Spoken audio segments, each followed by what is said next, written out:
Sekarang anak umur 8 tahun tuh kadang lebih jago TikTokan daripada orang tuanya. Anak SD megang HP tuh ya udah biasa. Tapi efeknya udah mulai kerasa kayak kecanduan, susah fokus, sampai gangguan mental. Di Indonesia juga ada kasus yang anak SD umur 10 tahun tuh kecanduan game dari 8 hingga 12 jam dalam sehari. Begitu HP-nya diambil, ngamuk, banting barang, mogok sekolah berminggu-minggu. Psikolog bilang ini tuh mirip orang yang sakau. Nah pertanyaannya, kalau anak segini aja udah berat, gimana nanti pas remaja? Di video ini kita akan bahas 5 negara yang mulai tegas ngatur gadget buat anak-anak, biar kita makin ngerti. Yang pertama adalah Australia.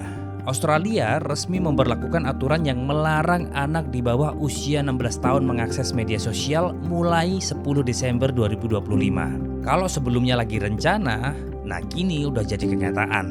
Kenapa? Karena datanya ngeri.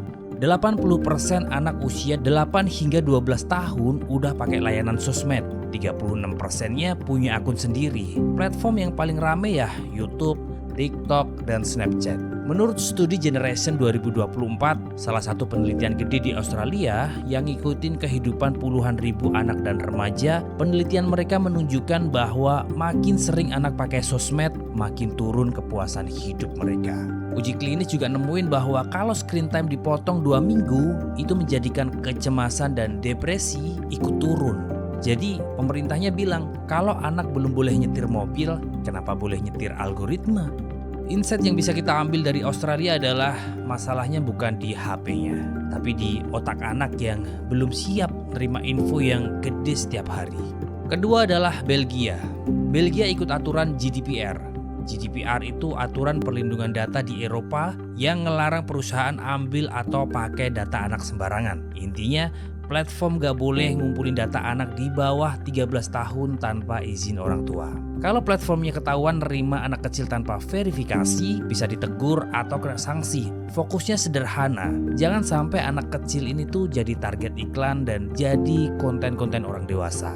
Insight yang bisa kita ambil, ya mindset orang Eropa. Masa kecil itu memang buat tumbuh dan bertumbuh, bukan buat jadi produk atau bahan jualan. Yang ketiga adalah Jerman. Jerman belum punya aturan nasional tapi datanya udah jelas banget. 71% anak umur 12 tahun itu udah punya smartphone. Hampir setengahnya itu dikasih HP sebelum umur 10 tahun. 80% orang tuanya dukung larangan HP di sekolah. Banyak sekolah langsung jalanin aturannya itu HP dimatiin sampai pulang atau dititipin ke locker. Di salah satu sekolahnya mereka, pas aturannya itu dijalanin, anak jadi lebih suka banyak ngobrol dan pelanggarannya itu sedikit. Artinya anak tuh sebenarnya bisa tanpa handphone, cuman dia itu butuh diatur. Insight yang bisa kita ambil adalah Jerman beresin lingkungannya dulu, sekolahnya ditata, baru anaknya ikut aman. Yang keempat adalah Cina. Cina bikin aturan ketat banget. Jam malam digital itu jam 10 malam, pembatasan waktu harian, dan mode anak itu di setiap platform pasti ada. Kenapa serius? Ya karena banyak anak online yang puluhan jam per minggu itu mengakibatkan tidurnya itu berantakan, tingkat stres naik, dan kebiasaan-kebiasaan buruk itu sering terjadi.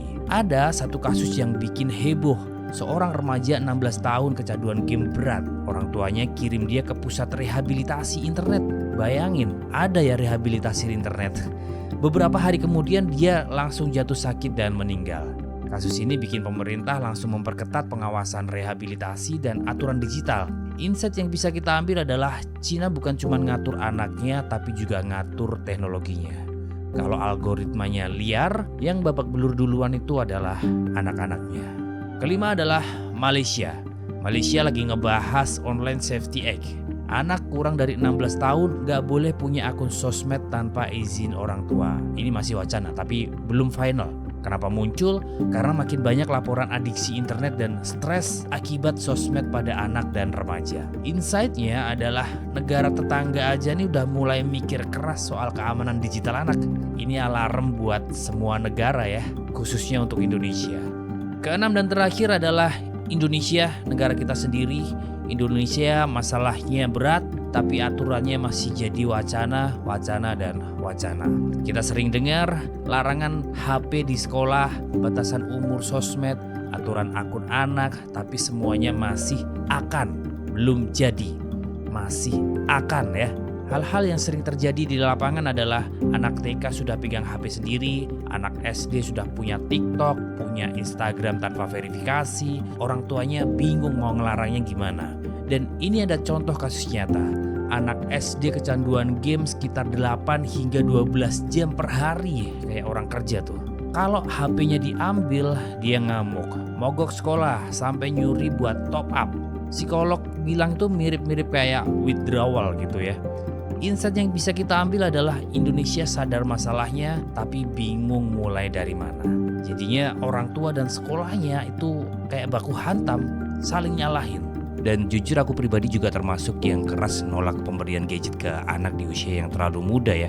Anakku sendiri tuh usianya hampir 12 tahun.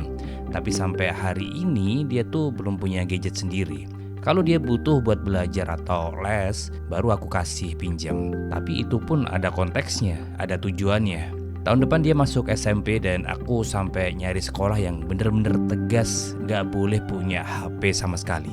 Bukan aturan yang setengah-setengah, bukan aturan yang boleh bawa HP tapi dikumpulin, boleh tapi dimatiin, boleh tapi dititipin. Bukan, karena kita sama-sama tahu kalau aturannya itu abu-abu, hasilnya gak pernah jalan. Kadang aku ketemu dengan orang tua yang bilang, nanti anaknya gaptek dong, kurang gaul dong. Padahal ya HP itu bisa dipelajari dalam sehari doang. Tapi menghilangkan HP dari hidup anak itu nggak bisa diselesaikan dalam sehari. Itu jauh lebih sulit. Dan di titik ini aku makin sadar masalah gadget anak itu bukan cuma soal teknologi, tapi juga soal keberanian orang tua bikin batas. Dan keberanian sekolah pasang pagar. Karena kalau kita nggak nolak dari awal, nanti yang nolak itu anak kita sendiri.